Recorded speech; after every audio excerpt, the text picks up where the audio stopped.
Good morning, Smite fans, and welcome back to the Challenger Circuit, the Smite Challenger Circuit. It's North America and EU going to be playing today. I kind of got ahead of myself as far as everything goes for it, but it's going to be EU to start off our day here for the North American Challenger Circuit. I keep doing it. It's Europe here for the Smite Challenger Circuit. My goodness, what a day we're starting. J-Mac, I'm going to tell you, we've always started in Europe. The week has always started with Europe. We have always started with Europe. I don't know why North America is on the brain. I think it's because we have two North America sets happening, so it feels like it's a more North American day, but it is going to be starting off with Europe. Pandamonium and Team Joystick will be our first match today. My name is J-Mac Tucker. With me, Gore Miser, to hopefully save me from the nonsensical pit I'm falling in here. Yeah, it's just the SCC, man. I'm excited for it, dude. I think we're going to have some interesting matchups throughout the day, but the first one you had mentioned, I admitted this last week, but Joystick's my guilty pleasure team to watch. I just really enjoy them. Let's take a look at the schedule and see all the matches that we'll be watching today. It will be Team Joystick and Pandamonium for our first match. Herculean Hooves and Sleekness will be our second match of the day. And then the Average Joes and Tiburones de Tijuana facing off for our third and final match. So we got 3 SCC matches to play today, 2 North America, 1 EU, and we get to start with EU. Talking a little bit about Team Joystick and Pandamonium. Pandamonium is going to have Itori coming into play on the roster in place of Kana this week, and Joystick is even going to have a sub in their place as well. It's going to be I Silenced taking the place of Calvin. Yeah, this was one that I think is more interesting to me because when you have two teams playing with a sub, then the question becomes which one has a heavier weight to it. And you can see based on this, Joystick are actually in a really, really good spot. And I will say Calvin is in my mind, essential to this team and a lot of their success. But having Silenced, who is another really accomplished player, step in to sub for him makes me still confident in their capabilities, right? I think Calvin does some ridiculous plays. I mean, you go back and watch last week's set. I believe there were so many little Kepri moments that Calvin is responsible for their win. And there's a lot of other things that go on around him, but I really do feel like he was integral to it. Silence might not have that same synergy just because they are jumping in for essentially one set, but they're at least going to have something going for them. And one thing for Pandamonium, they're still going to have the majority of their core just going to be a new frontliner stepping in their place. Joshi, Shoxy Foxy, Hawk, and Cherio still going to be around here for this Pandamonium roster, and it feels like ever kind of since their roster apocalypse that had happened earlier on in the phase, this team has looked a lot stronger. Shoxy has been bringing a little bit of unconventional picks as far as the support role goes, but it's been working out for this team. The Kumakarn has been such a strong asset out of the solo lane, but a lot of the talk has been around Hawk in this mid lane. We've seen so many bans directed immediately at this player. Yeah, I think that Hawk is probably, at least looking at this now, maybe the person you need to worry about the most on this team, and that's saying something because Cherio's there, but we're still in that tail end of the meta, before 8.9 and everything that starts to happen there for the SCC, that the jungle isn't as impactful as it could be. I mean, you still ideally want to limit Cherio's success, but I think that you are going to be focusing this set a little bit more on Hawk. Hawk has had a very wide amount of success. I mean, we just watched a couple of triple kills, but a lot of their play has come from the solo lane creating space, and then Hawk being able to clean up from the back line. You all of a sudden have a different person in your solo lane position, which I think is going to impact this team heavily, especially because it says Itori who's going to be the replacement. And Itori, if I remember correctly, has played a lot of jungle as of late, and that's what I remember them for. And so that's going to be a little bit of a stylistic change, and it's going to open up an interesting conversation for Pandamonium. I want to see how they put this together. Let's go ahead and talk about Joystick a little bit here. I mean, they still got their primary core with it, with Echrome, Sap, Sarpei, Mogao. Another one, you never know what you're going to get with Mogao. You never know what he's going to pick, and you never know what he's going to build. And he brings a lot of, I think, confusion and a lot of, kind of shake-up when it comes to discussion in the picks and bans and kind of the in-game comms themselves. It's always very weird fighting against Lamogao just because you never know, is he going to go this more full tank style? Is he going to go a little bit of damage with his Guardians? But I think the one, again, that a lot of people might be looking at, Sap 7 out of the mid lane. Him and Hawk, this is going to be a big matchup between these mid laners. Yeah, the mid lane is really interesting to me. And again, the solo lane I think is going to be interesting, but for widely different reasons. And mid lane is maybe the most contested just because you've got two, like you said, very accomplished players. Sap having shown up and kind of last week had a lot of interesting moments. First off, and this team as a whole, again, it's just such a joy to watch them when they're playing together because of what they're able to do. When they were going up against Just F6 last week, the games were really close. Just F6 is not a team to scoff at, but I really like the fact that Joystick had a lot of these moments that were just nuts. E-Chrome as well, someone I'm going to just throw out there because his Heimdall is nuts to the point where it has been a almost must ban against this team in the past, something that I think is going to be affecting them. But I also think Sarpei has been a very, very, very impactful jungler. I mean, last week there was a game they literally only won because Sarpei got a 4-man insane Fear No Evil. And so I'm excited to watch this jungle matchup as well because I think Cherio is going to give them a run for their money. And this will be played on the 8.8 bonus patch for all these players. So this is going to be our final look before we jump into 8.9. So let's see what final picks and bans we get to see in this 8.8 bonus patch in our first set of the day, in our first game of the day between Pandamonium and Joystick. Sure to see a lot of bans thrown the way of these mid laners. Hawk specifically, he's had a lot of target bans, and you already see one target ban, the Heimdall, that you were highlighting for E-Chrome. Would not be surprised to see if maybe we also see something like a Soul ban, because that's been kind of one of Hawk's primary go-tos and one of the gods that's been taken away from him almost every single time that he has, or every time since he has dominated that mid lane with the god. And I think, it just kind of makes sense. Again, like you said, when we're looking at this, and I'm going to throw out, just from what we've seen from Pandamonium, Cherio can have a huge impact, but a lot of the impact has been set up for Hawk, set up for what was Kana at the time, and then, of course, late game Joshi being able to come in for them. I think now you are doing a great job of your Joystick. I love the fact that they open with the Heimdall ban on the other side, but I think that you get Tiamat, makes sense, meta ban, you need to control mid, Soul, this is what we saw I think almost all of Hawk's highlights on, ban that one, and then Khepri, who has been a very, very large thorn in their side, because it limits all of the pressure points I think that Pandemonium are going to be able to push against them. I mean, Hawk, with this Soul, his debut coming in on this team, we looked at Hawk and said, all right, this is I think he was a former carry player for a short period of time. We're like, okay, what do you got to offer here in the mid lane? And it was like game number 1, he brings out Soul and gets a double kill in mid lane by chasing back all the way to like between the tier 1 and tier 2 at level like 2. It's one of those like, okay, we know what you can do. Let's go ahead and take it off the table, probably now and forever. But first picks that come through are going to be those Cyrus Izanami and a Raijin and Kabrakan on the opposite side for Team Joystick. A little bit of I would say maybe a little bit of an early Kabrakan, but it does leave a lot of flexibility open with it. No, it's Mogao. He played it twice last week. He went Bancross Talon, first item, that's twice fair. last week. He won with it both times. In my mind, this is Mogao through and through. But like you said, it is flexible. And part of me wants it to remain flexible, but part of me, like the back of my mind is going, hey Mogao, what's up? How you doing? We know where this is going. I actually really like the composition. Again, Joystick, what they're playing, like, so Rom has been top of the meta tier list right behind Artemis, although she seems to have definitely started to slip.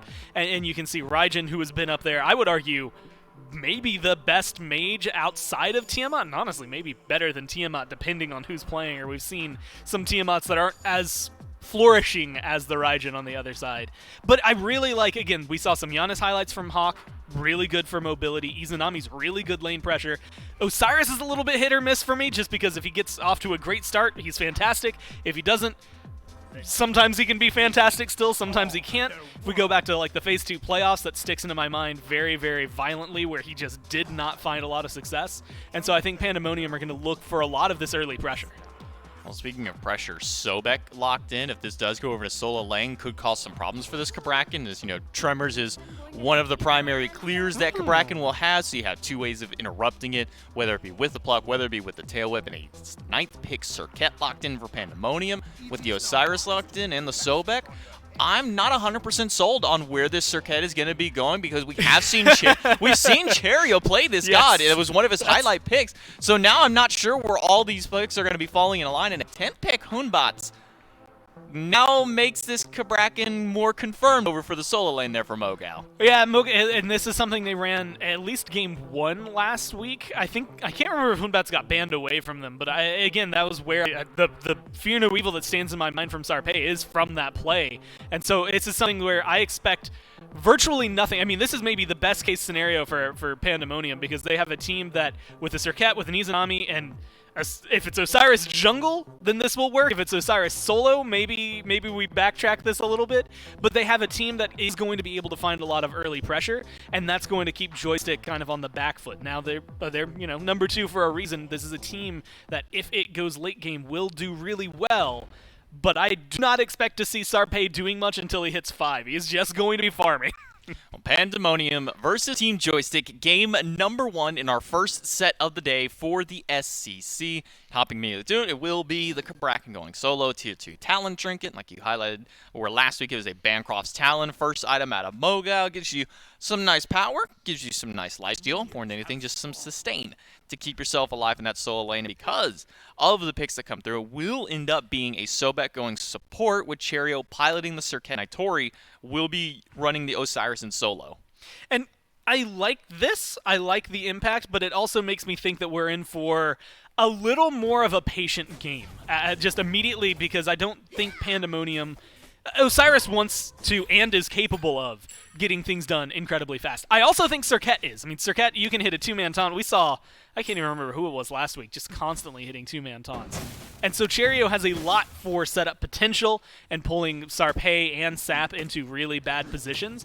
But I don't know that the follow-up is going to want to be there early on. And so I feel like they're going to play it patient. Solo lane's a completely different story. Mogao likes to fight, so something might be happening over there. Izanami is going to give a lot of pressure as well over the ROM, so I expect them to be pushed up, especially with a Sobek by her side.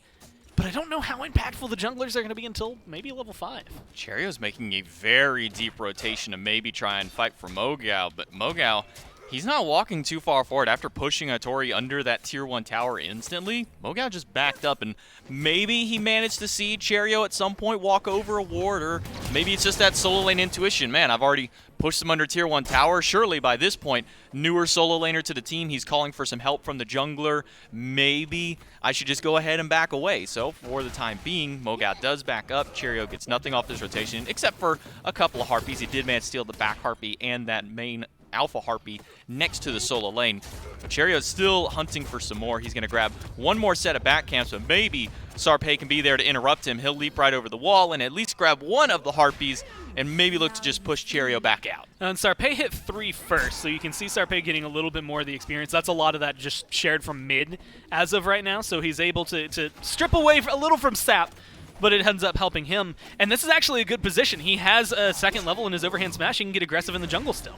As beads burned from the Hunter, and Cherio is now fighting for his own camps after he so meticulously spent his time invading the opposite side of the jungle. Now Sarpe is looking to invade his side of the jungle. But Shoxy getting E-Chrome's beads, that's a really big early push for this dual lane. Allows Joshi and Shoxy now to sit right up here nice and comfortable towards this tier 1 tower. Well, you can see Cherry, and he's the one I'm keeping my eyes on. He's getting aggressive. He must be stealth as of right now, because he's looking to try and steal away the blue buff. And that's like, a big deal right now. The Bancroft's Talon for Mogao, it's helpful, but only if he has the mana to sustain himself. And the fact that he didn't scoop that up, Cherry was able to go in and successfully steal away a buff. This is a good pressure from Pandamonium. Silence looking to try and defend his purple buff and will be successful in keeping them away from at least taking the main buff. The 2 smaller minions of that camp were stripped away by the Pandamonium roster. And Sap and Sarpe might be trying to fight Cherio here, or at least Sarpe is. He'll leap over the wall and get some damage. But Sap is level 5, has access to that Taiko drum. Sarpe not quite level 5, instead he's only hit that level 4, and gonna go for an invade of his own. Take at least 2 of the Harpies and won't get the Alpha, or maybe at least try and box for the Alpha, and he will steal that one away from Cherio. This is just a game of jungle steal, jungle farm. 5 for Itori. He'll ult on top of Mogao, but Mogao is already under the tier 1 tower, and he will be more than healthy to be able to stay alive and maybe even bait long enough because Sarpé is rotated over and a stun in from Mogal. First blood goes the way of Joystick. And this is something I really like. Again, just the way this team has been playing, they recognize where a Wink Link is, but that is a good bait from Mogal. He's going to stay low. He doesn't have his blue. He hardly has any mana left. Yeah, there's nothing threatening about that one. That is where the jungler prowess comes in. I really like the pressure so far Sarpé has been putting. Cherio is 2 levels down as of right now because of just some return pressure, but now mid is in danger. Sap has to run. Can Hawk find the damage? Ooh. The portal is good, but the beads are better. Sap will walk away with his life, but not without the cost of his own relic.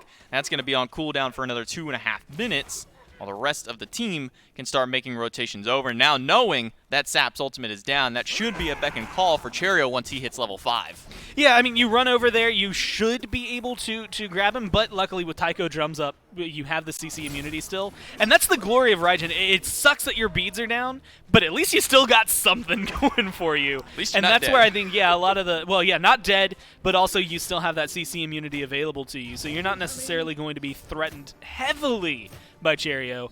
And honestly, I mean, like, Hawk has decent damage early on, but it kind of feels like you might need a little more pressure. In fact, Sap recognizes he has control. Hawk just barely squeaks by. The percussive storm was just out of range. Otherwise, that could have been a dead mid laner. Instead, it'll at least push him away from the red camp. Sarpé and Sap will make sure to try and split up this jungle just a little bit. It'll be Sarpé taking the mid Harpies, and then Sap will rotate over with his support and grab his red buff. Cherio, once again, still going for some more Harpy invades. He'll take away the 2 smaller Harpies on the backside of that jungle. But already looking at the lead, it's 1,000 in favor for Team Joystick just from the first blood bounty and from a little bit of extra farm, maybe some of that wave sharing in that mid lane going in favor of Sarpé. And a lot of it, like, Cherio has been looking for these invades. He's constantly been running into Joystick's jungle. And he's gotten small Harpies for it every single time. Like, he hasn't necessarily been finding a lot of this experience, whereas look at Sarpé. I mean, Sarpé's got now both of these mid camps from this rotation, a lot of his own back camps. He's even gotten the bigger Harpies from Cherio's back camps. So he's been able to find a lot more steady experience. And like you said, also spending a little bit of time there in mid. And it's not surprising. Like, I don't think Sarpé wants to fight or necessarily needs to fight heavily right now. And I don't think necessarily that's the same thing for Pandamonium, but the team fight is definitely going to be better for Joystick as they progress towards that late game. I think Rom and Raijin have just been ridiculous as what we've seen in carries as of late, but Fear No Evil is the end-all be-all to me. I mean, it just provides so much. Silence was just off the mark, not only on the leap, but with the hammer to her right in front of Joshi and left right next to him. Zap is going to try and get away from Cherry. Immediately goes up into the Tycho drums. Cherry's got an ultimate through space and time, just a little off the mark, but it's not necessary. Cherio has more than enough damage on his own to be able to take down that mid laner and get Pandamonium on the board. And that's going to help equalize out what was going on in the jungle. I mean, you were looking at what was a slight 2-level lead. Maybe it's more like a little over 1 level in terms of experience, and now Cherio is the one who's not only being aggressive. I thought he was going to go for the speed buff there. I think he was until he saw Sarpé running into the mid lane, and he's not going to strip that away. But, I mean, you still have a great impact for Cherio. He does burn 2 ults there, and so that's going to be something that is helpful, I guess. Sap pays for it with his life, but now his beads are up, and he knows that Cherio is not going to be able to get aggressive. Hawk has his beads back online, so there's a little bit of extra safety for their mid lane. Cherio used the blink in that last fight, so he won't have his safety via any kind of purification beats. He'll only have his ultimate for any kind of CC immunity, but he also has one of his initiations or escapes down, making that triple mobility circuit such a devastating thing to try and deal with. It feels like every time you think you've locked down a circuit, here's another one of her 17 escapes to get out, but with the beads down, that makes it maybe a little bit easier to try and lock down Cherio. Yeah, it should be, again, not simple, but easier overall, and you can see the damage that they're able to do. I mean, one good hammer stun with some follow-up from Sap or Sarpé, and that's an easy kill.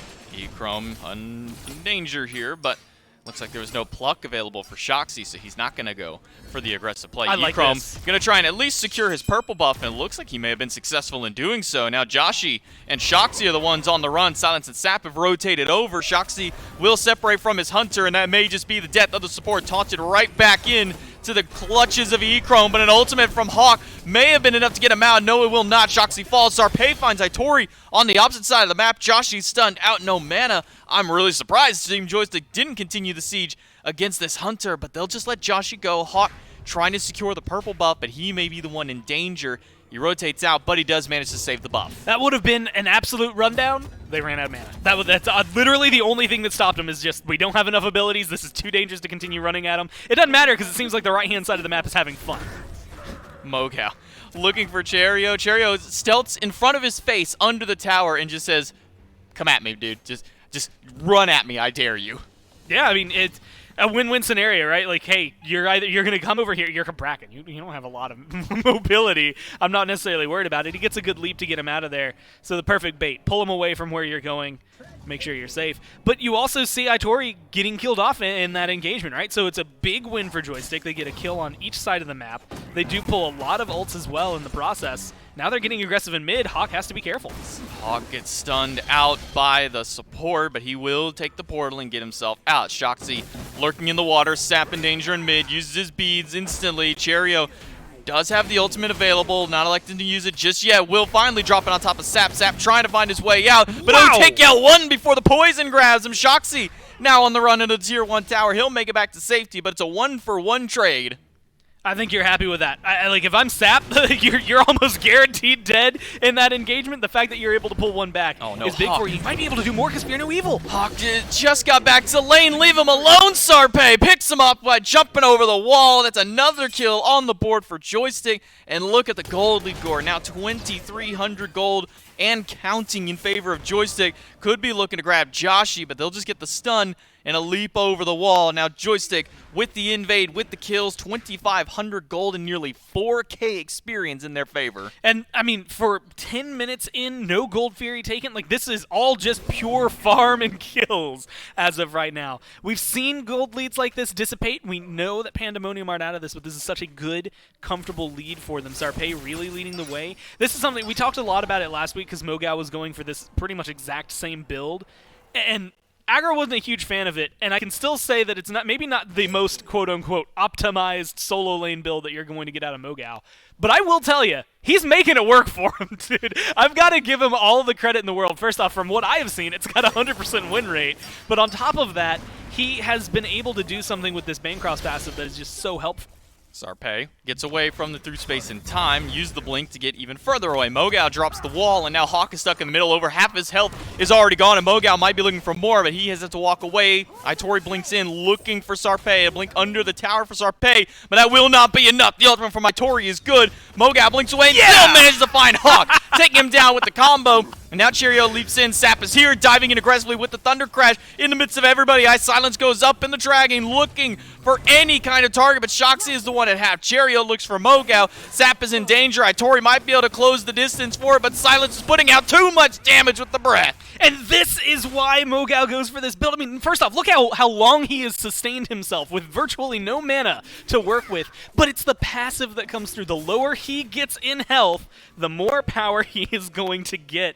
And that is, I just think, the best thing for him because he likes to fight. He's in the middle of it, and that's the only reason that's able to turn around right there. It was in one of his highlight reels where he had a moment like that, and it happens again right here. Mogao just is playing a different game than what Pandamonium were expecting, and that is unfortunate for Pandamonium that they weren't able to lock him down. A really good blink as well to flip that right back onto Hawk. I mean, the fact that they come out of that with a couple of kills despite being the ones who were getting aggressed on is impressive. They still lost Sarpei, so it's not the best case scenario for them.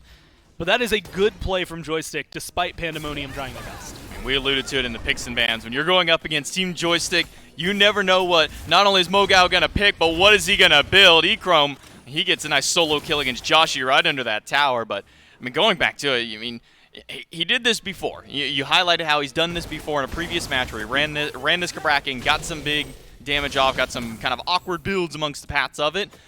But I don't think any team ever expects this kind of level coming from Mogao. Sap, he'll fall down. Cherio good with the ultimate, able to pick him up. And now Cherio's the one in danger. Fear No Evil and damage right after. Sarpei grabs him and adds a 9th kill to the board for Joystick. Again, you're happy, I guess, overall 2-for-1, right, with Echrome getting that solo kill. Sap, really sad, though, because that got his ult. Like, if he had died a half second earlier, that probably doesn't consume his ult. And if he dies at least a second later, he at least gets a shot off. But now, well, he's just kind of watching that cool down while he's in his death screen. Not very happy about it. Sap, again, this Raijin, He's just been having a rough time. He has not been able to get a lot done. Outside of damage, I mean, his damage numbers have been very prominent, but his health bar has not allowed him to stay in these engagements as long as he would want. Yeah, he's top of the player damage, and that's something that is not unexpected. But he's 0-3-4. They're definitely trying to focus down and control him. But it's allowed Sarpei to flourish. It's allowed Mogao to come in and have a lot of crazy engagement. Hell, even Silence is 2-0 right now, which is impressive for, again, not only a sub, but a support in general. And with that support, he's the same level as Cherio. He's the same level as most of the players on the enemy team.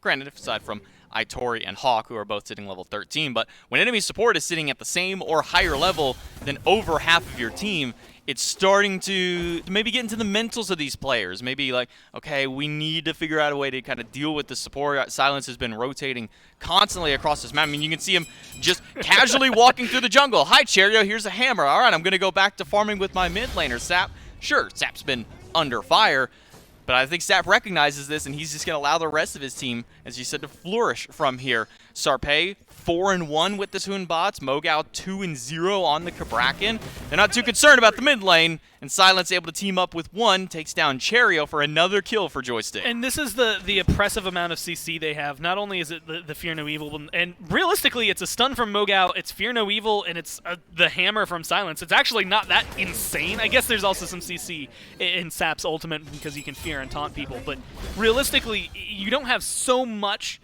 that every engagement is burning beads, but the way Joystick are playing, they're burning your beads and still killing you. And Cherio does their best to get out of there, but even with all of Serket's mobility, there's only so much you can do to disengage from this team. And so far, they've just been doing a really good job of hammering that home, focusing on the big player targets on the other side, and then opening themselves up for buffs. And now we see the first objective burn of the game. Gold Fury started up, but Shoxy's going to try and stay away. Oh. Pandamonium does steal the Gold Fury, but how will the fight go after Hawk is taunted back away from the portal, but he managed to make it through, lurking in the waters, takes Shoxy through one portal, and gets himself out.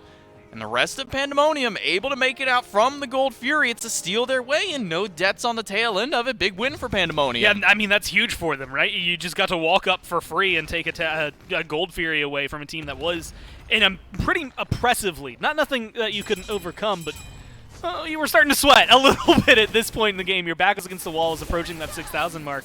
That was also just not a bad call from Joystick. I actually really like the Gold Fury call. They didn't leash it fast enough, and when they did leash it, Pandamonium had walked in and already scooped it up. Dark Portal from the Hunter. Cherio is trying to close the gap against Echrome. He managed to taunt him back in, gets the ultimate shell, comes out from Silence, and a Silence immediately after. Echrome still alive for how much longer? He'll fall down. Shoxy credited for the kill. Sap will manage to trade it out, make it 1-for-1. And with Sarpei rotating over, Fear No Evil finds Cherio. The jungler is trying to find his way out. Cherio will manage to get out, but not for Josh. He's slowed down, and one more basic. Sarpei picks him up. It makes it a little more okay that you lost that Gold Fury, because the way these fights are going, really well played. Great for Cherio that he managed to stay alive throughout all that, because that did not look good for him. Luckily, the teleport, it kind of 50-50'd. Where are you going to go? I didn't watch where the monkey had flown, and so Sarpei ends up going over towards the Hunter. Still gets a kill, so it doesn't necessarily matter to him. But it does leave open this this conversation now with a Tier 2 going down. I mean, you're winning this game if you're Joystick, no matter what. But if you have that Gold Fury behind your back, probably knocking on a Fire Giant right now with a really good fight, or you are stripping everything in the jungle, pushing another Tier 2, and really finding a lot of pressure somewhere else.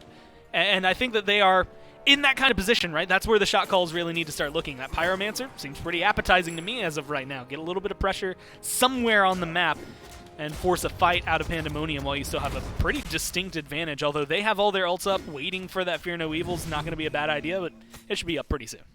Mogao is just keeping Itori busy on this right side of the map while the rest of his team start grouping up around this Pyromancer, around this Scorpion, and maybe trying to get a bait forward. Cherio gets silenced out. Fear No Evil will separate the fight instantly, but Hawk is the one in danger. He's trying to run away. The ultimate is good for a moment to save Hawk's life, but it's not too little too late. Cherio back under the Tier 1 tower. The Raiju will keep him alive, but Mogao blinks under the tower, looking for the kill. Ultimate comes through, and the Tremors will be enough to take him down. Joshy's stunned out. Sarpei has a lot of damage. Will he have enough to take him out? No, Josh Joshi gets away with the fadeaway, and into the sky goes the Hunter looking for Snipe. Shoxy takes a lot of damage, but not enough to take him down. And all the while, Sarpei barely managed to stay alive for a while before Itori snipes him out with the flail. But that's the end of the line for Itori. Mogao takes him. I mean, what a ridiculous play from Joystick, but also just from Sarpei to stay alive. The peel was so good from the team. Lots of stuns. Shoutouts to Mogao for controlling it as much as they did.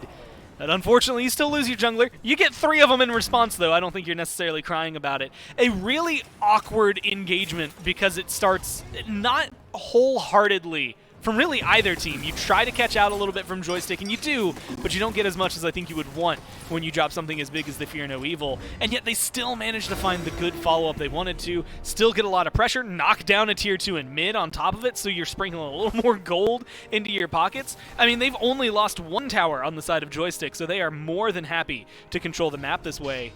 And I actually love this call. Joystick had to back. This is a good spot for Pandamonium to try and get aggressive. Mogao gets taunted, and the ultimate is there from Cherio, but Mogao is sitting still, well over half health, throws the wall to try and zone Joshi away. Stun on Cherio, Silence and Echrome have rotated over, and that's going to spell the end of the line for Joshi, maybe even for Cherio. The cripple is good to hold him in place, but not enough to take him down. It'll be a retreat from Pandamonium, and now it's Joystick starting up the fire. Now this is where things get a little more nervous for me. You lost the Gold Fury earlier because you weren't able to control the zone. They're already going for a really good zone. But I wouldn't mind seeing if Echrome and Sap just try to ult for the damage. Itori will be spotted out. He'll be stunned by Mogao twice. Fire Giant still being controlled by Team Joystick. They haven't dropped it just yet. Itori looking to seal it over the wall, but doesn't find it with the flail. Cherio under the pit, trying to get the kill, but it won't be successful either. Now it's Echrome and Sap in danger. Fire Giant still has not been given up. Mogao will walk in to make sure to secure the Fire Giant for Team Joystick, and everybody managed to live with their lives, but man, Gore, that was a coin toss for them.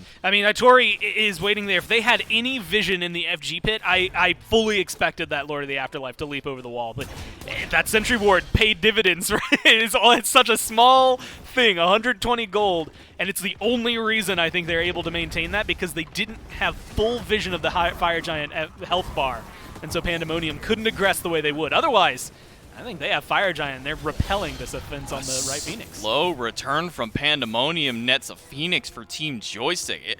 You gotta know that when Fire Giant is up and everybody still just continues walking up the right side, that they're gonna go for the Phoenix. It's not just the tier 2, it is the Phoenix. Cherio stunned out, has to use the beads. Shoxy used the dash to get away, but now he doesn't have an escape path. The walls were good by Mogao to catch him out, and the Fear No Evil will push him away from the rest of the team. Sarpei picks up 1. I mean, and this is where they just can continue their onslaught. I mean, Cherio, it's deep in the backline, but he's level 16. He's 1 level behind Silence. There's not much he can do here. Joshi able to get away, but it's Cherio in the back just trying to fight against Sap alone. Echrome and Hawk are having a battle, but it's Sarpei who gets the last hit with it. The overhand smash is good. Echrome looking for the snipes, finds Itori. Cherio gets through the portal, just barely able to make it out, but he's already down 3 for the rest of his team. Right side Phoenix is gone. Mid Phoenix, the next one to fall. Joshi just barely managed to make it back to the fountain, but Joystick aren't interested in the end of the game just yet. I don't know why, if I'm being honest with you. I thought they were going for it, but no. I mean, Shoxy's up in 3 seconds. Yo, you still have 20 seconds before Hawk is here. Playing it safe, I will say, but maybe too safe. That is definitely an easy win condition for them to run in, but maybe they had overcommitted too much. I mean, looking at the relics, Sap is the only one who really has, I want to say, the mainstay protecting in terms of the back line, so maybe Echrome's a little worried about that, but there's also so much available for them. They just got 2 Phoenixes with this Fire Giant. They're going to be able to pick up an Oni Fury right afterward. They have a lot of golden pocket. Don't run the risk if you don't have to. That seems to be the call for them. I think they easily could have won, but this is going to be a guaranteed victory for them instead of having to throw it up in the air. Sap level 19. Almost everybody on his team has hit that level 20 mark. It's just him and Silence sitting a couple of levels back. Level 18 for the support. And I say that, but 22 minutes in and having your support at level 18 is a huge boon for the team. 3-0-12 from the support. 4-0-5 from Mogao. So far, the only 2 who haven't died have been those frontliners, and really surprisingly that the frontliners haven't died just yet. I mean, a god like Fafnir is so susceptible to being killed as soon as he goes for a D-transformation, and you take a Cabrakan, he's a sitting duck anytime he goes for Tremors, and for how many situations Mogao has been in, you would have expected him to fall once, but that Bancroft's talent saving his life early, and now the rest of his protection's online, keeping him alive in these later stages.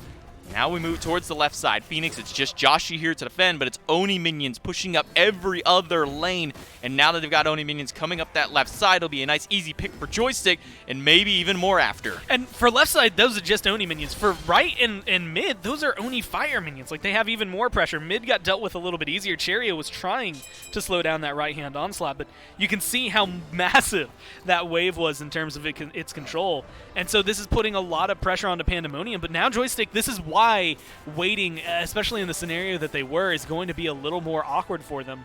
Because now you, while you've been winning fights, have to win a huge one to get into the base. Snipe's not good from E-Chrome. He will not be able to get the damage necessary to kill Hawk, and so it'll be an ultimate from Silence. He'll go into the backline. Dark Portal silence him for a while, but the Coerce helps deal more than enough damage. Sarpei picks up one. Cherio with the ultimate, not going to be enough. He falls down. A Mogao picks up Joshi. E-Chrome lives on a sliver of health. Hawk is not able to get the last hit, and the Titan falling down. Just 24 minutes in, 23 kills. Team Joystick able to take game one. And that's part, like, I call them my guilty pleasure team to watch, but it's just because they make really proactive plays early on. They have shown in time and time again that they're really good at playing from behind as well. This is a team that really has everything on lock, and that game kind of showcased it. Even though, again, probably could have ended it like a minute and a half earlier.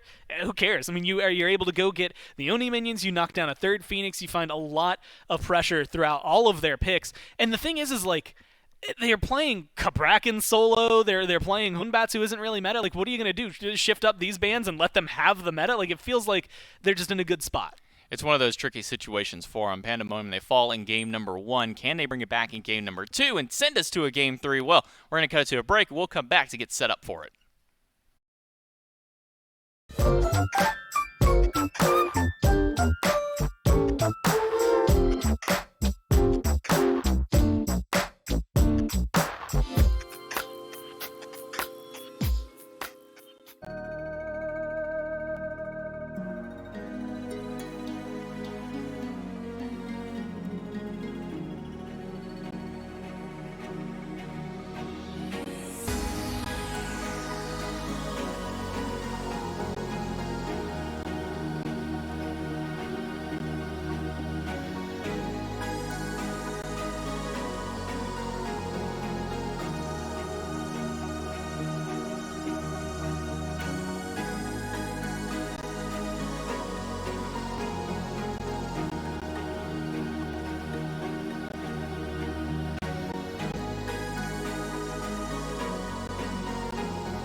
I'm gonna take off my jacket for this one. Oh, dude, this. No, I know he was supposed to take you out last weekend, but he got busy.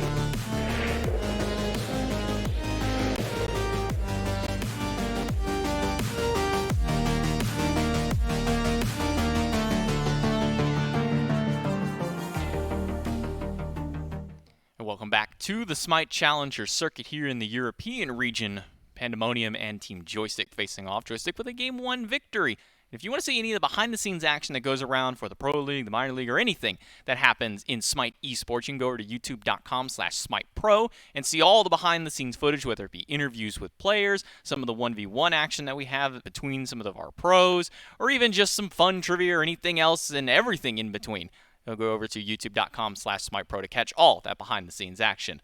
Team Joystick coming up with a big win here in game number 1, Gormizer, over Pandamonium. Helps them set the stage here for game number 2. And one of the big things you highlighted kind of at the end of that before we jumped in the break was, what do you even do about the bans at this point? I mean, do you even attempt to throw bans Mogao and Sarpei's way with those gods, or is it one of those things where you just have to maybe find a way to counter that kind of play? I honestly, yeah, that one. I think at this point, like, I don't know that you're gonna. Maybe you could like afford a Kabrakan ban in there, but like, if you look at the bans last time, specifically, you let Echrome and specifically tried to lock Echrome down early with the Heimdall. That's one that you could probably trade out. But also, Echrome is nuts at Heimdall, and if you let him have it, he's going to have a really good lane phase. So it's just very difficult, I think, to choose throughout all of it. This Kabrakan is definitely a problem, though, and it just seems to be the case. Again, this is now the 3rd game in a row of Joysticks I've watched after watching last week when they got their 2-0 over Just F6. And 3 games in a row where Mogao has gone Kabrakan, 3 games in a row where he started with the Bancroft's Talon, 3 games in a row where there's been a little bit of a discussion about, okay, so, like, what's up with this? But, hey, you know what? 3 games in a row he's won. So at the end of the day, I don't think there's a lot to be upset about it if Joystick is rocking like this. And again, Sarpei showing a lot of flexibility. Hunbat's right now, at least in this 8.8 patch, was not and is not considered necessarily meta, and honestly, depending on when you look towards the future, might still not be considered meta. It's Fear No Evils that are really sick, as well as the damage output he's able to get late game. He takes the slow roll early, although did get a really good kill onto Itori very early on, and then picks up that slack later by helping out, especially with Sap, the damage that this Raijin was able to do. It just all really forms a great team fight from Joystick. 5-0 for Mogao, 9 kills for Sarpei, a few kills for Silence. Both frontliners, again, remaining undying throughout the entirety of this game. Team Joystick, the fact that it's the backliners who are dying, because usually the frontliners are the ones who die. Your backliners get to live on, and they get to be, they get to really indulge in the fruits of their labor. Like frontliners, they're like, all right, well, we died. But hey, don't worry, our carries got like 4 kills in that fight, so it's all worth it. This time it was the frontliners who lived, and the carries are like, guys, come on, man. You can't die for me in this instance? No, not the case. Mogao coming up big with the Kabrakan. I think that made a lot of nice early waves for Team Joystick because it basically kind of nullified anything that Cherio tried on that right side of the map. Yeah, really controlled the circuit, and I think that was, again, something that while there was a lot of flexibility for Pandamonium, you could see where some of the, and I don't even want to say lacking was, it's just they didn't have the same engage as they were looking for other things around the map. They were looking for some invades and things like that, and Sarpei just said, cool, I'll meet you at the invades, I'll one-up the invades, and then I'll step forward and fight your mid laner too. I'll fight your Soul Link. He was just a little more present than what we got to feel out of the Zerket, and it's because he had such an early lead. I mean, for a while there was 2 levels. Eventually they kind of matched, but then it slowly but surely separated again, and that's kind of a place where I think the improvements need to start is immediately out of the jungle. Joystick, they're going to immediately start focusing out Hawk one more time. The Soul banned away, and rightfully so, as one of his better picks coming out of the mid lane, making sure to take that one out of his hands. Always a wise option. Tiamat, as the more meta mid laner, banned away, is also a wise pick by Joystick. Pandamonium, they're going to keep with their gut instinct in banning away the Heimdall. That's going to be their first ban, followed by the Odin and a Khepri on their side. So Team Joystick, they haven't changed up anything for their bans. They didn't need to. They did fine, just fine in game number 1. It's going to come down to what is this 3rd ban by Pandamonium. It's still going to be the Hell. They feel that that's the bigger problem in the holistic sense of everything, making sure to ban away the Hell. But now he has a lot of favor over to Joystick, and they can lock in an early Raijin. Yeah, I like this immensely. Not only was Raijin phenomenal for you, but with Tiamat gone, Hell gone, I mean, who else is he going to play? I mean, Morgan the Face still is pretty prominent, but ultimately Raijin has been the go-to, and this forces Pandamonium to try and scoop up some of the other control. But again, the things that you would try to swap away from Joystick here, when Bad's like a Bracken, like, are you going to pick them? No. And so they're perfectly fine. They could run easily back what they had just picked up. You do take away the ROM, which I think is a good way to control Echrome, because Echrome needs to be controlled. That's the best way to describe it. Echrome goes way too hard in that duo lane, and so being able to slow that down is helpful. But at the same time, you know, I think I need to see a little more pressure from Pandamonium. I'm excited to see how the rest of this draft shapes up.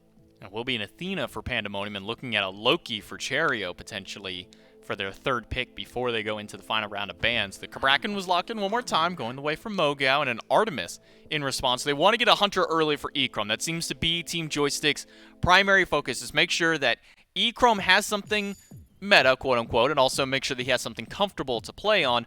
Will this Artemis be comfortable enough going up against this dual lane of Rom Athena? Maybe that's for time to decide here, Gore. And yeah, that's the thing. I think Athena makes it a little more awkward, but you're not as stressed out about it. Again, like you're Artemis, and at this point you have a lot of self-peel that can be pretty helpful. Beads are probably going to be on cooldown though. I think you are going to feel pressured out, and you are going to be worried. Rotations from Loki early on are really key here. If Loki spends a lot of time in this duo lane, effectively make this Artemis non-existent with 2 or 3 ganks, 2 or 3 kills that shut them down. But the problem is then you're investing heavily into Artemis. Hunters, I'll say this all the time. Once you get your 4th item, 5th item online, you're still there. You could be 0-9. It doesn't matter. When you finally get the farm to put in your pocket and go back and buy that item, you are still going to exist in the next team fight. And so it's a lot of pressure to put on someone that is still going to hit that late game point when there's a Raijin, the Kabrakan. Now there's a Yamoja in that duo lane with the Kamazats as well. It just feels like everything else on Joystick is almost too difficult to kill. Which is interesting because the Hoonbots wasn't banned away. They didn't decide to ban that one on the side of Pandamonium. They went with frontline. It was Sobek and Fafnir taken out. So this is just Team Joystick saying, okay, the Hoonbots was good. Maybe we don't bully them 2 games in a row. Maybe we just go ahead and get the Kamazats, get some big early burst damage, and maybe even just a way to try and keep Loki under vision more than anything. That Screech will help Kamazats out in being able to track the Loki if he can hit him pre-stealth. But the fact that they're able to get a 9th pick Yamoja for Team Joystick, I think might be a testament to maybe just how much the SCC as a whole values this god just a little bit less than the SBL, because I mean, still looking over towards SBL, like this is like a first pick god almost every situation, every day of the week. You see that, and a 10th pick Scylla to round out the draft for Pandamonium. As we hop into game number 2, Gore, what are the of these 2 drafts? Which one are you kind of favoring here? Oh well, look, Kamazats, Yamoja, Kabrakan, Raijin, and Artemis. Like, I mean, outside of the Kabrakan, everything on this team, well, and I guess, you know, Layers has been the mainstay Kamazats in the SPL, but for the most part, you've got nothing but top-tier picks on Joystick, plus the Gabrakan that's been doing really well. And I do still have a lot of hope. I think this is dependent heavily on Cherio to find success for this team, because you look at the Scylla, can do a lot of damage, has really good setup from the Athena as well. Same thing can be said for the Rom, good damage with great setup. And so you know your backliners are going to be available and playing well. You know that Shoxy Foxy on this Athena is going to be able to get a lot of good work done. And so the question falls down to, what's the solo lane going to do? Atori's playing Sun Wukong. This is one of those picks that is simply I will maintain lane. Like, I might die a couple of times, but I will survive as much as possible. And I have really good engage. Wukong did fall off pretty hard this year.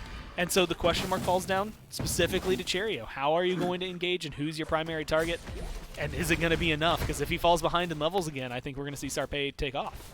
Well, it's Beads and Blink down the line for both of these teams. 3 sets of beads on Joystick. The team that's going against the Athena, surprisingly, actually has less beads than the team with the Athena. So very curious about the level of pressure Sarpei and Mogao think that they'll be able to have here up against even the Athena. You do see it going towards the dual lane, so likely Mogao won't have to deal with it maybe until level 5. Instead, now Shoxu's in danger because Silence and Echrome pushing him back. He's going to be forced to grab that dash level 2. Makes it back to the tier 1 tower, but he's just barely holding on. Only a couple of potions left in his inventory, But Silence and Echrome, they've already established their pressure in duo, pushing all the way up to that tier 1. Yeah, I like, again, the pressure that you're going to be able to exude here. Artemis, I mean, it was surprising to me, and we had talked about this, you had actually touched on it, how like some of the picks that were very prominent in SBL just didn't seem to trickle down the same way into the SCC, at least not that we're used to. You know, Artemis, after 3 or 4 weeks as the #1 ban, #1 pick, was still getting glanced over by SCC teams. You get Artemis Yamoja, dude, there are so many duo lanes that would kill for that, and I think that it's going to showcase, like, you've got good damage on the other side, but Yamoja Artemis is just such good pressure that it's going to be difficult to be Athena, to be Rom for the first few minutes. Dash is good to get Shoxy out, but he's down to just 1 final potion. You look across the board for Silence and Echrome, they're sitting nice and healthy, a couple potions or more for each of them. In fact, that's now Shoxy's final potion, so he's going to be lacking a bit of that sustain that Silence and Echrome have just naturally by ways of having a Yamoja in your lane. You always get some nice healing, some shields as well. So with it, Mogao falling a little bit behind here in the solo lane. He'll be able to go for the Totemaku and get that one for his team at least, but taking a little bit of damage over here in the solo lane, being pushed a little bit further back, and so is Echrome. He takes some damage. Shashi rolls in aggressively, but doesn't get much beyond there. Echrome will be healed up. Cherio rotates over. The stealth is good. Echrome in danger. He'll take some damage from a Riptide. Will push Cherio under the tower, and that will be more than enough to call for Cherio to go ahead and walk away from this fight. Still able to get a consolation prize, though. Purple Blink. buff is sitting right there. It's just all about the aggression. Yeah, like you said, I mean, Silence, first off, is getting aggressive. Echrome walks back out. Echrome taking some damage, but so is Shoxy. Silence making sure to push him back, and Joshi tanking up the minions means he's taking quite a bit of extra damage. Echrome and Silence still walking forward. Damage is good against Joshi, stunned just off the mark. But Joshi with no mana, he's going to have to back away while Echrome can just be healed up here by Silence, making sure to keep nice and healthy in this lane. Again, the benefits of having a Yamoja. Yeah. Even if you're falling behind, just get a couple of Omi, and now Silence can get you right back up to full. And again, this is 8.8 bonus. This is actually with a Yamoja nerf. And she's still, I mean, she's still good. That's all I need to tell you. Yeah. She's still really good. A good Riptide is more valuable to me than pretty much any, man, maybe any support ability. I think Riptide might be one of the best things. If you can land them, it's just so solid. It's just better Ymir Wall. Honestly, it's Ymir Wall, but forces them back at you and forces them to fall away or at least run in a different path. It's like if they were made of things, rubber. Yeah. It's like a rubber Ymir Wall. And it's so good. Of course, River's Rebuke at this point has a much larger cooldown, but still a very good ability. And like you said, the healing, it's been slightly handled over in the duo lane, but it's enough to keep specifically Echrome more than happy. Consolation prizes, though. Cherio does get experience from both purple buffs on left, so that keeps them equal in the jungle. And so you don't lose first blood, you don't get first blood, but you still got something out of that gank, which I think is what's going to be most worthwhile. That's where I think a lot of that experience started to fall apart. Last game was Joystick. Just kind of, they watched Cherio go for pressure, and Sarpei didn't care. Sarpei would just play. I mean, Cherio again looking for back camps, but there's only one Alpha Harpy up. Mogao is, he really is. He is a Oh, no, he is. That's his nickname. Cherio, back camp bandit on Loki, on really any guy, because he did it with the Circuit too. It's kind of an homage to former seasons of Smite where like level 2 you were invading enemy back camps, and it was just such a consistent and meta thing to do that you didn't ever try and stop them. You're just like, okay guys, he's at my back camp. I guess we'll just go get their back camp at the same time. Cherio might be able to get Sap here. Ultimate from Hawk, well off the mark. Cherio mistimes the stun, but he's in danger. Slow is good. The damage from Percussive Storm plus the minions trade him out. First blood. First for Pandamonium, but an immediate response for Joystick. And looking for a second one. Sarpei gets the credit for the kill under the tower. Joshi gets to the sky just in time, but a 2-for-1 for Team Joystick. I mean, that was nuts from Sap. Let's just, like, hold on. That was insane that he was able to play there. Really lucky that Hawk doesn't hit there. Oh, no, Joshi. Let's go ahead and turn it into a 3-for-1. Honestly, and here's where things were interesting. I'm surprised that Joshi went for the wave, I guess maybe to slow down the pressure from Joystick and force them out of the tier 1 as opposed to trying to kill off, well, was Silenced at the time, who was relatively low. You had a couple of snipes, could have easily done so. At the end of the day, it all ends up in the same result, and that's just with Joystick with a whopper of a fight. Echrome steals away the purple buff, so that's not only 2 kills, but an invade. Cherio trying to make a repeat performance against Sap, but it looks like it's going to be a repeat in Sap's favor this time. Silence is here. Ultimate from Shoxy will make sure to give a little bit of protection for Cherio. Crush is good, but Sap still alive. Silence now the one in danger. Raiju does a bit of damage to the Percussive Storm, but not enough to get silenced out. He will fall down as Cherio and Hawk will chase him out, and Hawk gets him with the crush. Yeah, ultimately, I like what Silence does there because Silence recognizes it's me or Sap. One of us is going to die and one of us is going to live. I will give my life. Like, that is the ultimate support. I am going to die to make sure my carry not only lives to farm, but is able to continue this amount of pressure, especially with that First Blood bounty being able to go. I believe Sap got it. It's actually one of those things I can't even remember if he technically got it over Cherio because I think Cherio died slightly afterward.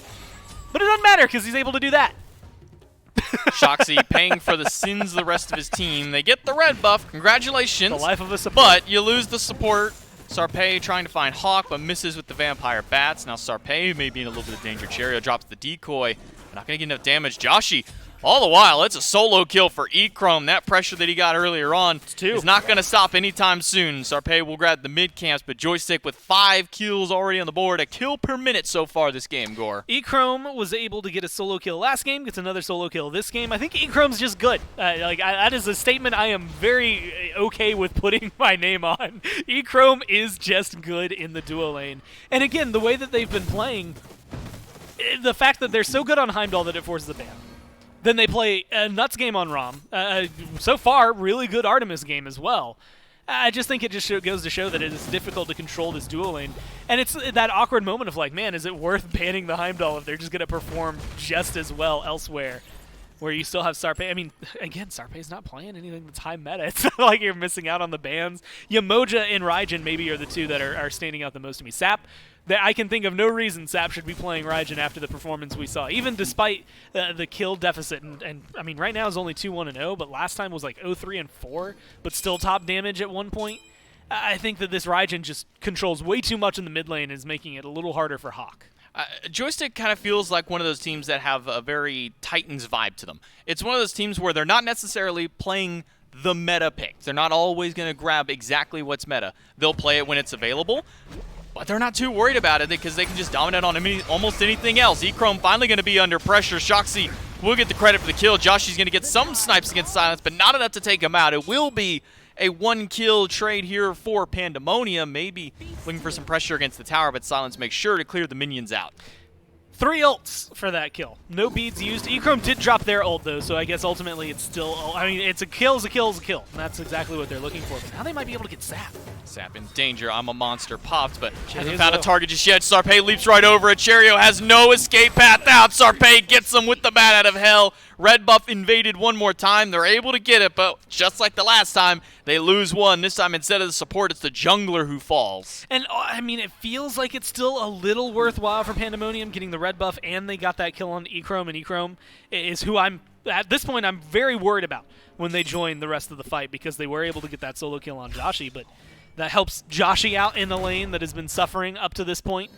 It helps equalize things a little bit better. It's still about 1,000 gold in favor of Joystick, but that is way better than what they were facing last time. This time last game, it was like 2,600 as we were approaching the 10-minute mark, so Joystick are definitely being controlled a lot better. Pandamonium are starting to dot their I's and cross their T's. But with that Scorpion on right taken, Scorpion on left still available in the Gold Fury pit, I think there's a lot of pressure that Joystick can still apply to the map, and based on the positioning of Pandamonium, they're going to let them. And they are not deterred by those kills whatsoever. An immediate purple buff invade for Joystick. They will be successful in taking that one away from Pandamonium. And while the gold lead isn't quite as vast as it was in Game 1, neither is the experience. It was somewhere around 4 or 5K at this stage of the game in Game number 1. So Pandamonium are holding out. In fact, you even see an experience lead in the solo lane. Level 12 for Itori, only level 11 on Mogao, but they've kind of just been left to their own. Solo lane hasn't been a focus. It's all been about this mid lane and all been about these junglers. Sarpei and Cherio in the midst of their skirmish. A bat out of hell from Sarpei. Make sure that he can try and either disengage or potentially re-engage. I'm a monster just off the mark by Hawk. And Sap is going for the kill by himself. Misses the last hit of Percussive Storm. The stealth from Cherio manages to get him out just in time. A taunt in against Sap puts him at half health because of the crush. And Itori is waiting in the wings for his opportunity to jump in, but hasn't pulled the trigger just yet. I mean, this is good play from Pandamonium. That is good peel to get them out of there. but also a little bit looks Sap. You got to hit those. Not much you can do about it, though, when Cherio is sidestepping you that way. The stealth, like you called, helping him disengage there. They also were just shy of burning down Sarpei fast enough. No. Once that bat out of hell came up, they were fine.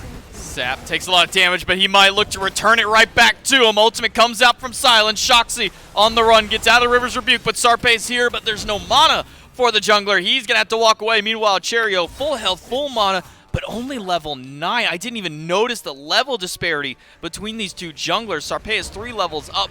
Sarpei able to get back under the tower. Silence will take some damage, and ult from Shoxy will get him right back into the middle of the fight, but Sap needs to retreat. He's low in health. Snipes, are they going to be good enough from Joshi? Third one will not connect, and the mid laner will make it out. I mean, there's everybody here from Pandamonium. Tori's coming around the backside, and this could be an easy kill onto Sap. Sap in danger. A Blink Tiger Stun is good. The Cudgel just off the mark for my Tori. That's going to force the ultimate out to confirm the kill, but he misses that. The decoy, not enough damage to taunt in, and finally they'll get him. The I'm a Monster from Hawk is good. Silence under the tower, trying to live through, but Tori's the one in danger. He goes down. Sarpei off his rotation back now, crippled by the health bar of Joshi. He'll take him down, and that's a 2-for-1 trade. That's a great fight from Pandamonium. Good engagement, good ultimate usage, and great gank from Tori. Pays for it with his life, but again, you are more than welcome to do that if you're going to be able to pick up 3 in the process. Good kills for them, and recognizing, I mean, there was no mana, there was hardly any health on the side of Joystick.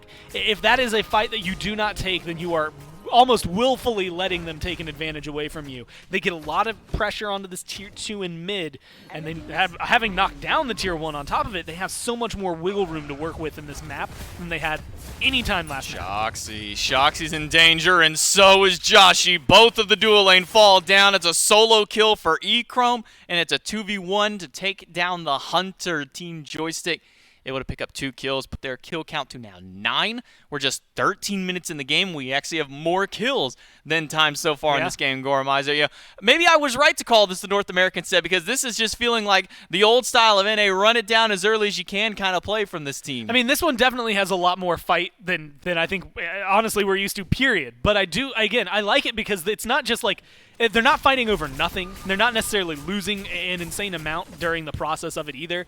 If they lose this Gold Fury, that's a completely different story. But it has been a lot of engagements that, admittedly, from both sides have been well thought out and well engaged. It actually is one of those things, like, most of Europe is almost too shy to fight in my eyes. And seeing these two brawl like this makes me think a little better of it. Maybe a little bit of that Elysium kind of tickling in the back of everybody's minds now, because Elysium's one of the only other teams from EU who really love scrapping early like this, and maybe we finally found some other teams who are willing to follow in their footstep and get that level of early aggression. So far, it's paid off for them, about 3,000 gold in favor of Team Joystick. That Scorpion will even back out just a little bit, but Sap uses the ultimate expecting Shoxy to go a little bit more aggressive, but with that ultimate down, and a little bit of cooldown reduction to his name, Sap won't be too stressed about using that ultimate. Well, we got to talk about how important these last few moments have been for Pandamonium, because not just that winning a big fight despite losing their duo lane almost immediately after, but Cherio was down. It was 9 levels, or he was level 9 to the level 12 that was Sarpei. Now it's level 12 to level 13, still behind, but in a much better spot. Ooh, Sarpei, he eats that crush, and he has got to fly away. Bat out of hell used. Cherio used his own ultimate just because the damage from Sap was a little too much for him to handle. That'd be both jungler ultimates down, but as you pointed out, Cherio, who had a 3-level deficit, now only sitting at 1, and that came from Sarpei just being dead. Cherio stripped away pretty much everything in that right side of the jungle. I believe he only left a single small harpy in the main pit on the right side. Didn't even worry about the 2 smallers, and then stole a blue buff away. But it will be a Draugr going the way of Team Joystick. Now only about 2,500 in their favor. Sap used the beads instantly. I'm a Monster from Hawk off the mark because of those purification beads usage. The mid laner, he gets out with his life, but now down both defensive relics. Yeah, I think a good spot to be in, right? Well, not for Sap. Great spot if you're Pandamonium in order to lock them down. You've managed to get everything. The ult's still available, and I had mentioned that last game. It's a little more useful here against not Circuit, because even though you weren't getting thrown back, the damage numbers that were being thrown towards Sap made it just too difficult to exist despite being able to find that CC immunity. But still, you're in just such a dangerous spot. They've been doing a great job of peel on the side of Joystick, and with Mogao joining the fights relatively soon, I expect that to be more so because they're bringing what is effectively 2 stuns and some walls into the engagement. And so maybe there will be some safety in numbers here for Joystick, but Sap is definitely becoming target number 1. Ooh, Sap has to use the ultimate. He expected that taunt from Shoxy to hit, and good on him for at least getting out. But with no relics, that taunt would have surely spelled the end of his life, unless Silence could have had some crazy riptides to maybe push them away or had a lot of healing to try and keep him alive. Instead, he'll just be a mid laner ultimate trade out there, at least his ultimate, expended for the engagement from Pandamonium. Looking across the board at the experience levels, it's 1 in favor of mid lane. Hawk has that 1 level lead, 1 for Sarpei, 1 for Itori. So it's going back and forth between these 2 teams until you get down to that support. We're looking at a 3-level deficit between Silence and Shoxy maybe a little bit longer before he's able to get out and get any more experience online. Echrome and Sarpei team up, and they take him down. I mean, a kill's a kill, right? It's one of those things. Shoxy Foxy maybe isn't that, especially at this point you would highlight it 3 levels down. Maybe not the most lucrative member to kill, but they're now in a 4v5 no matter what. But luckily enough, Athena, the ult didn't channel and didn't end up going through, so you still have your ultimate available. If there were a heavy engagement, you'd be able to re-engage immediately on respawn. And that's the thing Shoxy Foxy's going to have, and it's just the rotation power. Not necessarily the person that you're going to be sending for clear in the event of like a left side push or things like that, but knowing that you have an Athena that can join at any given time makes it a lot easier for Pandamonium to be a little more relaxed with choosing their engagements. Just knowing that, and not only can join the fight, but can change it all just around a taunt. The problem is we had mentioned it, you had called out when those 2 relics were down for Sap. Both of them were back up. And so they got that pressure. They did get a kill onto him. But now, well, they're going to need, or almost got a kill onto him, I should say. They're going to need to figure out how they're going to find that pressure now because he's safe. I'd say that Echrome's got some major confidence walking backwards towards a Loki at that Pyromancer. Even I wouldn't even care if a Loki was 3 levels behind me, and as a carry, I'm not ever turning my back to a Loki, especially one to do an objective. But Cherio, he's not able to get too much success so far on this Loki. He's got 1 kill, a few assists to his name, has 2 deaths to it. But Echrome 3-1. They put a lot of focus on making sure to ban or pick him out. It was the Heimdall ban Game 1 and Game 2. The ROM pick for him now taken away immediately by Joshi in that first phase of the picks. But he's not deterred by it one bit. 3-1 versus the 1-3 on the opposite side. It seems that Echrome is comfortable on pretty much any pick that you give him. Yeah, and I was saying that earlier, right, where it's just like, yeah, like, is it worth banning Heimdall if he's just going to look this good on another pick? I'd rather him play Heimdall. I feel like I can manage a Heimdall a little bit better than what we're seeing here. And now they're going for a Gold Fury. Silence is low. Silence is there with the shields, and the shell will make sure that the ultimate doesn't do enough damage, but Itori goes in the back line, and 1 more shield will come out from the support. Guys, Silence still lives through all of it. Now it's Cherio, the one in danger. Tycho drums don't do enough damage to take him out. Somehow, some way, Silence makes it out of that fight alive. I'm impressed by Silence. Itori and Cherio making it out. I guess maybe less impressive for Itori. Wukong's good at getting out of scenarios like that, but I mean, that is just good on all accounts for Joystick to disengage, especially considering how caught out Silence was. It was an awkward call, but look at this with all the pressure they've got. They might get a kill and a Fury. Joshi falls down. Will it be a trade out the tower? Not enough to kill Sarpei. It'll just be a 1 kill. Maybe the Fury, Mogao, and Echrome have been left alone. Hawk rotates in, and he'll be able to steal it with a nice crush of his own. No major secure from Joystick, but will the fight after be enough to benefit them? Hawk will manage to stay alive, manages to make it out with Cherio. So it's a Fury going the way of Pandamonium. All right, I've been talking a lot about the things I like about Joystick. Now I'm going to give them, this is your homework, all right? This is what your assignment is. Get better at Furies, dude. That is 2 games in a row where you have let one get taken away from you. And, you know, you look at it, Scylla has way better confirm, way more damage than you're going to have, especially considering it was just a Cabrakan and an Artemis trying to take that down. But come on, man! You can't be letting those go the other way. It helps keep Pandamonium much more in this than they have, not necessarily any right to be, but than they should be based on the way that you've been playing. And so that's going to help slow things down a lot. and really pave the way for Pandamonium. Again, this gold lead was really, almost 6,000 last time around? Not necessarily helpful here, still just, under 3,000? No, just over 2,000, 2,400. It's so easy to manage that. I mean, 20 minutes in, 21 minutes in, that means hardly anything, especially with how low that Tier 2 and mid is. They're going to make up that gold in no time. I mean, at this point in game number 1, Team Joystick were taking the Fire Giant, marching up the right-hand side, and taking the right and mid lane Phoenix. Now we're looking at a much more even state of game, 2,500 gold compared to the 8,000 to 9,000 that it was in game 1, even the same level with that experience. The only major deficit so far is that support, but now that Shoxy's hit level 12 and now into level 13, he has access to that second relic, and he's gone for a Phantom Veil, trying to get himself out of some of these Umoja walls. Normally, you really don't see that Phantom unless it's, like Odin, even Ymir sometimes can warrant it, but now we're starting to see some teams, even at the pro level of play, start to adapt to these Umoja walls by picking this Phantom up. Oh, I think, Umoja on her own, you've got to respect it. Those things last forever, and then the slight amount of stagger that you get hit with when you're inside it is already ridiculous to have to deal with. And it's, good for the Athena, it's good for the Rom, it's good for Loki if he doesn't want to have to use his ult to get out of there, so multiple people are going to be able to benefit from it. But it's also good against Mogao, right? I mean, you can walk through the Kabrakan walls if that ends up blocking you away. So there's a lot more potency to picking it up here for Pandamonium. And it makes things a little easier for them, I think, as a whole. Plus, you upgrade it, not yet, but later on, there's some free damage mitigations that you're going to be able to bring, and Athena is really helpful at being able to provide those for her team. Her ult brings it, but I think having it on the Phantom, making someone like Sap do a little bit less damage, Echrome do a little bit less damage, look, I'm never going to complain about that. That is a good strategy.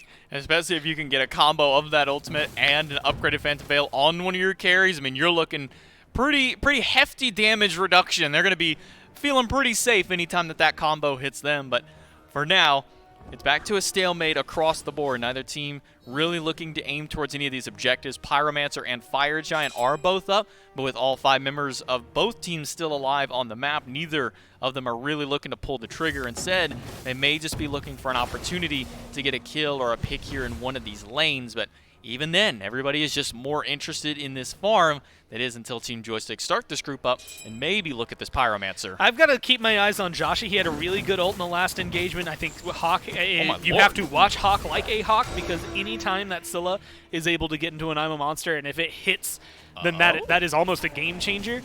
But no, if they back off, this might be a good opening. Pandamonium looking for a shot to get in, but Shoxy's going to be zoned away by Mogao. Cherio tries to provide some zone, but the walls from Mogao just too much. The Phantom a little bit too late from Shoxy. He gets taken down. It's a Pyromancer for Team Joystick plus 1 more kill, and now looking at Fire.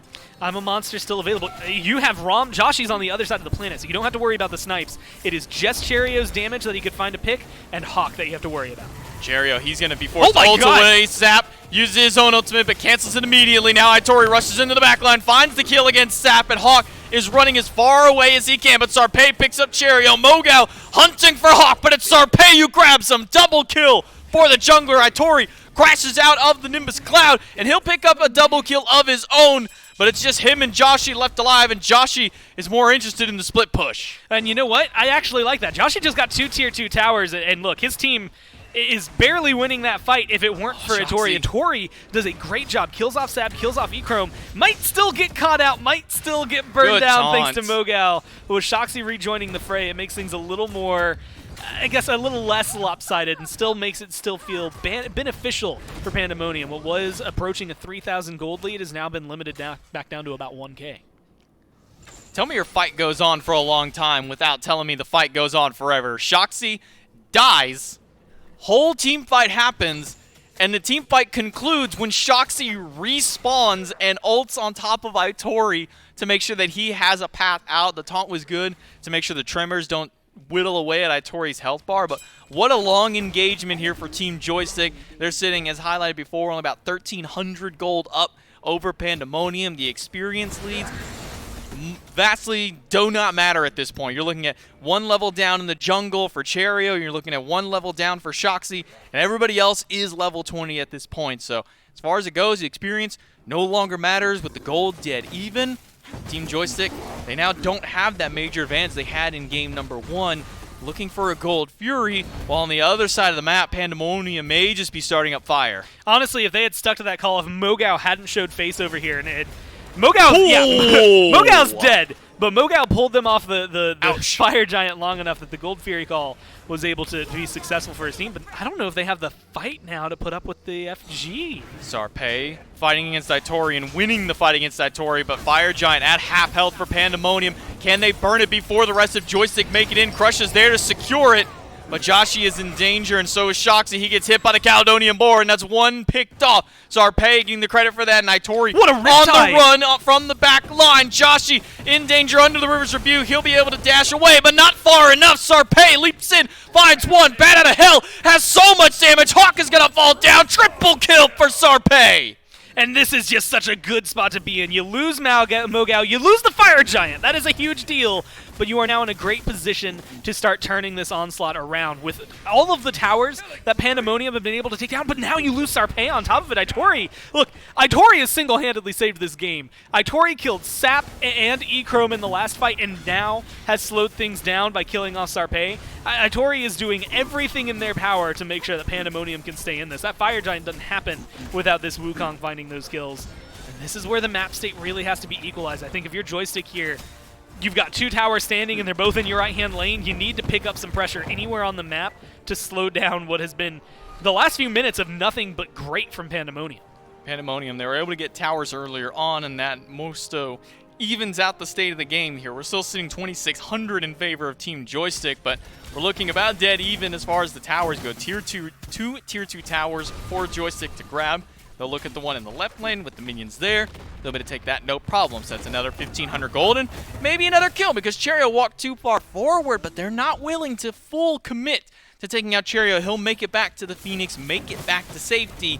But Joystick, they're still looking to apply their pressure. They got that Gold Fury. They lose the fire, but there's only 2 people with that Fire Giant buff left. Yeah, Gold Fury, but they also just got 3 towers, 2 of those being tier 2s. Very helpful for them. The mid-tier 1 was available for them when they started that, so now they actually technically have the map advantage with 2 towers still standing compared to the 1 on Pandamonium. But I like the call again where it's just, you know what? You can't aggress into a Phoenix. Don't even try. You don't have the Fire Giant buff. It's 28 minutes. Things have not necessarily been going clean for you. You just got 2 tier 2 towers. You had highlighted the Gold Fury on top of that beforehand.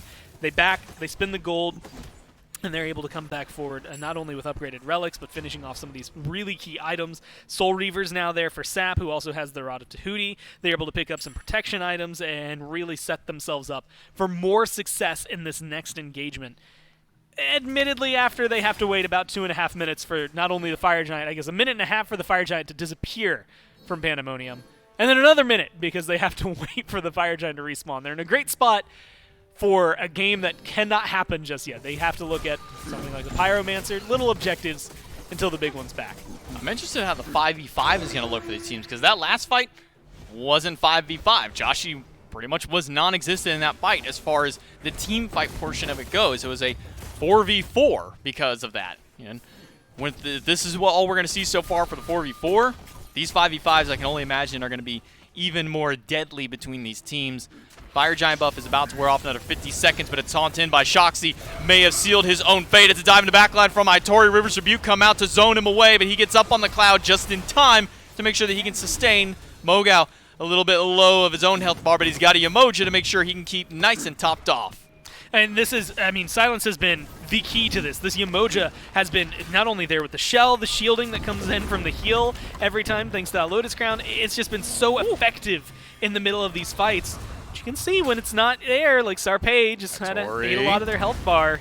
It causes a lot of trouble for them. Itori and Shoxy are both back. Shoxy used the ultimate to go in with the solo laner, but with both of their ultimates now down, they're down some defensives, but everybody on Joystick, they don't have their ultimate. It's only Joshi on the map who has an ult available. And it's going to be a full retreat from Joystick with the Fire Giant buff now worn off. They have a little bit of time for the reset before the Fire Giant respawns. That also means that the Fury is going to respawn here in just a few seconds because that was the first objective taken before that one fell. Sarpei's 10-2. Yeah. That's cool. That's know- I was looking at it because like it feels like, and this is something that's actually really rare. Like you can tell that Sarpei's getting a lot done due to this KDA, but it doesn't feel like it's a solo carry. Like if I told you kill Sarpei at the beginning of this fight, I don't know that that wins you the fight. It just makes you less likely to die to a Kamazotz because he's not there anymore. I think Joystick have been doing a really good job as a whole playing in the 5-on-5 or in this case the 4-on-1. Tori gets caught out. The somersault cloud. Make sure he gets away for the time, but a taunt in, and Sarpei blinks in and finds the kill with Echrome. Now Shoxy is all alone. He taunts 4, but he may have just taunted him to his own death. Sarpei picks him up now. Joshi has to roll away. Bat out of hell from Sarpei, but watch out for Cherio in the back line. He finds 3 with the stun. Snipes from Joshi. Not enough damage. Echrome's still alive. Cherio's still alive. And all of Team Joystick are going on the retreat except for Moga, who's still under that Phoenix. I mean, this is where that healing comes in handy more than anything. Echrome and Sarpei need it, but they're going to be fine as the team backs off. Fire Giant just now respawns as well. You get a lot of good kills. You might not get a Phoenix. You do leave the carries still alive on the other side. But what are they going to be able to do? With no Itori, no Shoxy, there's no way they're going to be able to engage on this. I'm a Monster is down. I think you just have to sit back if you're Pandamonium. Fire Giant already at half. They are shredding through this Cherio objective. wants to get in here. Hawk may not be able to make it in time. Cherio is trying to get in there. It will be Team Joystick getting the Fire Giant, and maybe the fight after. Cherio stunned out by Mogo, and with no escape option, the Tremors take down 1. Echrome takes down Hawk, and it's just Joshi up here at the front. The frontliners have respawned for Pandamonium, but it's a rush up the right side for Joystick. I mean, I don't know how I feel about it. Look, you're 50 seconds without your jungler and your mid laner. I mean, they're worse off. Yes, Fire Giant was going to be done, and you had, I'll admit, way more of a chance stealing that than I would have given them credit for. But now you're in the 3v5, and this team with Fire Giants barreling in, you could have been here to help defend. Running right up the throne room, but Joshi is being zoned away by Sarpei. Shoxy is being handled by the rest of the team. He'll fall down. Sap gets the credit for the kill. Sarpei finds the solo, and the Titan goes the way of Team Joystick. That's going to be a clean 2-0 win for them to take home in week number, I think this is week number 7 or 8 of play. And just a great pickup. I mean, good performance from Pandamonium, despite the fact that the kills, it was 23-9. I think the one thing that really went wrong, and again, it's a coin flip as to whether or not that works. If they get that Fire Giant, I don't know that they actually make it out of there alive, but it definitely feels better. If they're not there, you have a full 5-on-5, you're able to defend under the Phoenix or under the Titan a little bit better. The fact that they died there, not only letting the Fire Giant still go the way of Joystick no matter what, they also just then set themselves up for failure. There was nothing. After that FG, it felt like it was game. An action-packed Game 1 and Game 2 from Team Joystick. They're able to net a 2-0 victory over Pandamonium. We'll finish breaking down the set right after this break.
Welcome back to the Smite Challenger Circuit. Team Joystick comes out on top in our first set of the day here in the European region of these two teams with a convincing 2-0, I would say, here over Pandamonium. Even with the sub on both sides of it, it seems the Team Joystick sub was able to just come out a little bit more favorable for these teams. Gormizer, game number 2, definitely a lot better look from Pandamonium compared to game number 1. Yeah.